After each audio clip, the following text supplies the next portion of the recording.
کیا آپ جانتے ہیں کہ وہ کون سے آرمی چیف تھے جس کی پستی پر بھٹو نے پسٹل رکھ کر اس سے جبری استعفیٰ لیا اور اپنے من پسند جرنیل کو افواج پاکستان کی کمان سونپی؟ پاکستان کی عسکری تاریخ کا وہ کون سا آرمی چیف تھا جس نے جنات اور چڑیلوں سے بھی جنگ لڑی؟ ہمارے کون سے آرمی چیف تھے جنہوں نے وصیت کر رکھی تھی کہ مجھے پاکستان کے فوجی قبرستان کی بجائے ایران میں جا کر دفنایا جائے، اور پھر آرمی نے ان کی وصیت پوری بھی کی؟ اور ہاں، پرائم منسٹر ذوالفقار علی بھٹو اور جنرل ضیاء الحق کی دیگوں والی کہانی اصل میں کیا ہے؟ اس سمیت افواج پاکستان کے کمانڈر ان چیفز کے بارے میں چند دلچسپ اور حیران کن فیکٹس آپ تک شیئر کیے جائیں گے۔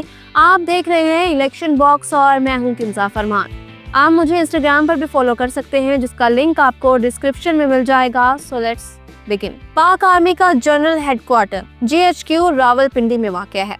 پاک آرمی کے پہلے دونوں chiefs general Frank Walter Messervy اور general sir Douglas David Gracey غیر ملکی تھے جو اپنی ملازمت کے بعد انگلینڈ واپس چلے گئے۔ ایوب خان افواج پاکستان کے پہلے مقامی اور دیسی آرمی چیف تھے۔ فیلڈ مارشل ایوب خان ہی وہ پہلے آرمی چیف تھے جنہوں نے جمہوریت کو پسے پشت ڈالتے ہوئے پہلا مارشل لاء امپوز کیا۔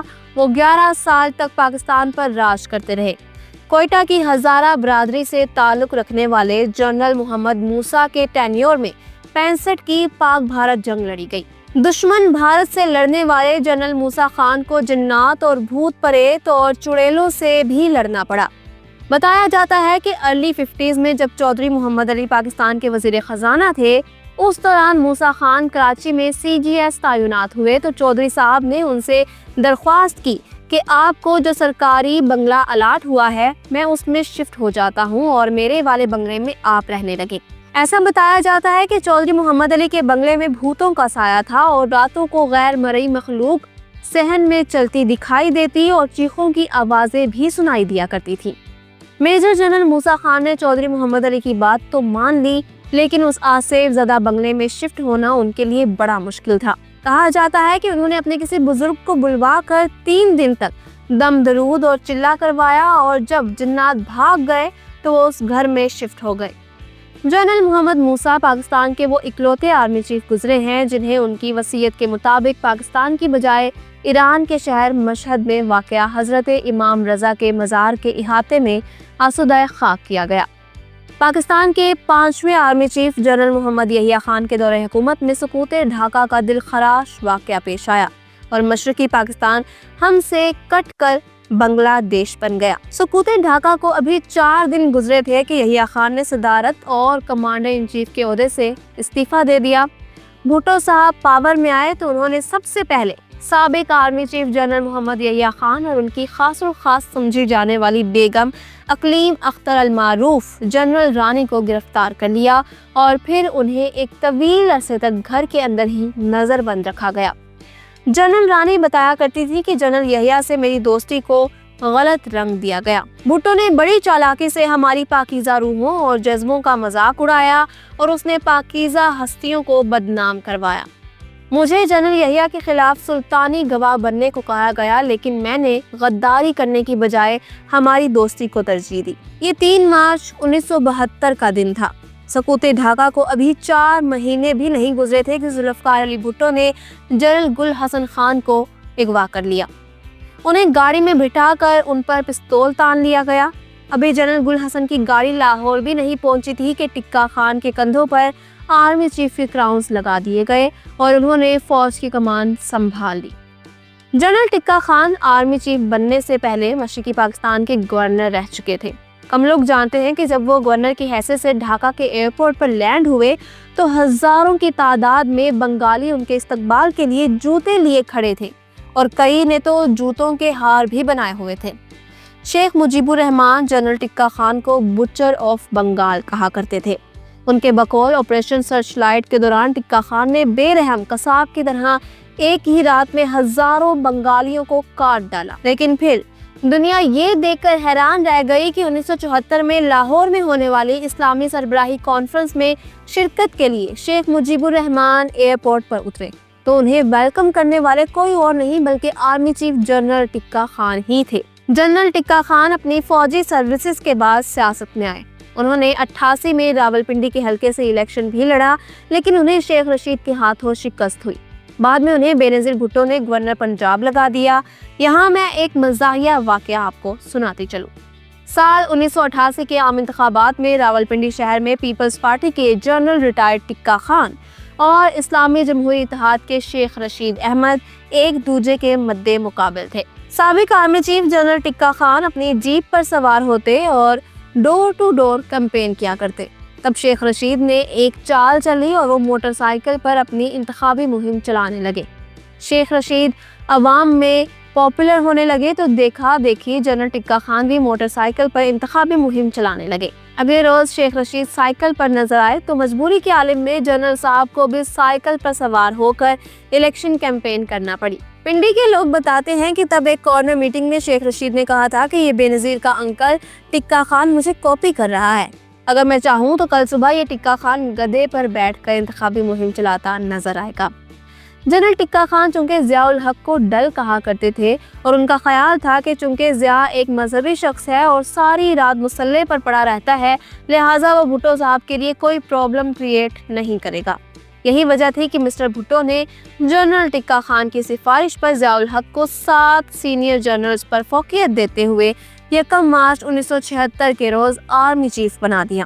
لیکن اگلے ہی برس جنرل ضیاء نے بھٹو حکومت کا خاتمہ کرتے ہوئے مارشل لاء امپوز کر دیا۔ پیپلز پارٹی کے بانی رہنما ڈاکٹر مبشر حسن بتاتے تھے کہ پرائم منسٹر بھٹو کافی پی رہے تھے کہ اچانک کافی ان کے جوتوں پر گر گئی۔ ایسے میں chief of army staff general Zia الحق نے اپنا رومال نکال کر بھٹو صاحب کے ایک جوتے سے کافی صاف کی۔ جب بھٹو صاحب کا ایک جوتا اچھے سے صاف ہو گیا تو انہوں نے اپنا دوسرا جوتا آرمی چیف کے آگے بڑھا دیا کہ اسے بھی چمکاؤ۔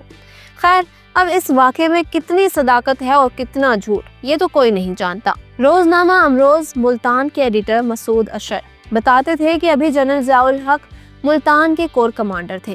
ایک رات وزیر اعظم بھٹو ملتان میں ٹھہرے تھے۔ چونکہ بھٹو بہت کم سویا کرتے تھے، رات کے 2 بجے کے قریب برآمدے میں کسی کے چلنے کی آواز سن کر باہر نکلے تو دیکھا کہ ملتان کا کور کمانڈر ضیاء الحق برآمدے میں چوکیدار بنا گھوم رہا ہے۔ بھٹو نے وجہ پوچھی تو بڑے خوشامدی لہجے میں کہنے لگے کہ میں اس لیے جاگ رہا ہوں کہ شاید آپ کو کسی چیز کی ضرورت ہو، اور پھر اگلی شام کو وہی ضیاء الحق دیگوں کے ڈھکن اٹھا کر مسٹر بھٹو کے لیے کھانا چیک کرتے نظر آئے۔ صدر پاکستان جنرل محمد ضیاء الحق 17 اگست 1988 کو بہاولپور کے نزدیک طیارے حادثے میں جاں بحق ہوئے۔ ان کا جنازہ پاکستانی تاریخ کے بڑے جنازوں میں سے ایک تھا، جہاں لاکھوں افراد نے انہیں الوداع کہا اور وہ فیصل مسجد اسلام آباد کے احاطے میں سپرد خاک کیے گئے۔ نواز شریف کے پہلے دور حکومت میں آرمی چیف جنرل آصف نواز جنجوعہ اپنی سروس کے دوران ہی 8 جنوری 1993 کو جوگنگ کرتے ہوئے دل کا دورہ پڑنے سے وفات پا گئے۔ جنرل صاحب کی بیوہ نے الزام عائد کیا تھا کہ ان کے شوہر کی موت ہارٹ اٹیک کی وجہ سے نہیں ہوئی، بلکہ انہیں حکومت نے زہر دے کر قتل کیا ہے۔ عوامی مسلم لیگ کے سربراہ شیخ رشید احمد نے اپنی ہی نئی کتاب لال حویری سے اقوام متحدہ تک میں یہ لکھا کہ سابق army chief general retired Mirza Aslam Beg کے بارے میں آخری وقت تک یہی خطرہ تھا کہ کہیں وہ مارشل لاء نہ لگا دے۔ ان کے بعد آنے والے آصف نواز جنجوعہ بھی مارشل لاء کے چکروں میں تھے۔ جنرل اسلم بیگ اور آصف نواز جنجوعہ دونوں اقتدار کے قبضے پر یقین رکھتے تھے۔ پرویز مشرف سے پہلے جنرل جہانگیر کرامت آرمی چیف تھے۔ جنرل کرامت کو نواز شریف نے بہت تنگ کر رکھا تھا، لیکن وہ کسی بات کا مائنڈ نہیں کرتے تھے۔ تب جنرل صاحب کے کولیگز ان سے تنگ آ کر انہیں جنرل باجی کے نام سے پکارتے تھے۔ میاں نواز شریف کے لیول آف کانفیڈنس کا اندازہ آپ یوں لگا لیں کہ انہوں نے آرمی چیف جنرل جہانگیر کرامت کو اپنے آفس میں بلا کر کہا، آپ چھٹی کریں۔ جمہوری سوچ رکھنے والے جنرل جہانگیر کرامت پنجہ آزمائی اور مارشل لاء کے موڈ میں نہیں تھے۔ انہوں نے چپ چاپ استعفیٰ دیا اور چلتے بنے۔ پرویز مشرف چوتھے آرمی صدر گزرے ہیں۔ ایوب خان اور یحییٰ خان دونوں اقتدار سے الگ ہوتے ہوئے گوشہ نشین ہو گئے اور انہوں نے سیاست کو ہمیشہ کے لیے ٹاٹا بائے بائے بول دیا۔ لیکن یہ پرویز مشرف ہی تھے جو سیاست میں آئے۔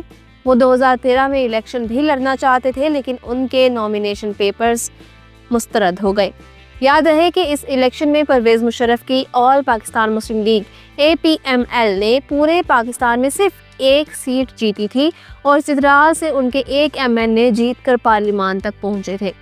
شہیدوں کے گھرانے سے آنے والے جنرل راحیل شریف پاکستانی عوام میں سب سے زیادہ پاپولر آرمی چیف تھے۔ راحیل شریف شاید وہ پہلے آرمی چیف تھے جب ان کی ریٹائرمنٹ کے دن قریب آنے لگے تو پاکستان کے بڑے بڑے شہروں کی سڑکوں پر پوسٹرز آویزاں کر دیے گئے تھے، جن پر یہ تحریر تھا کہ جانے کی باتیں ہوئی پرانی، خدا کے لیے اب آ جاؤ۔ میں امید کرتی ہوں کہ آج کی ویڈیو آپ کو پسند آئی ہوگی۔ اگر آپ جنرل سید عاصم منیر کے دلچسپ حقائق جاننا چاہتے ہیں تو یہاں اوپر کلک کریں۔ جنرل نیازی کی ہسٹری جاننے کے لیے یہاں نیچے، اور جمائمہ گولڈ سمتھ کے فیکٹس آپ کو یہاں ملیں گے۔ ویڈیو کو لائک اور شیئر کریں، الیکشن باکس سبسکرائب کر لیں اور ہماری ویڈیوز دیکھتے رہیں۔ اللہ حافظ و ناصر۔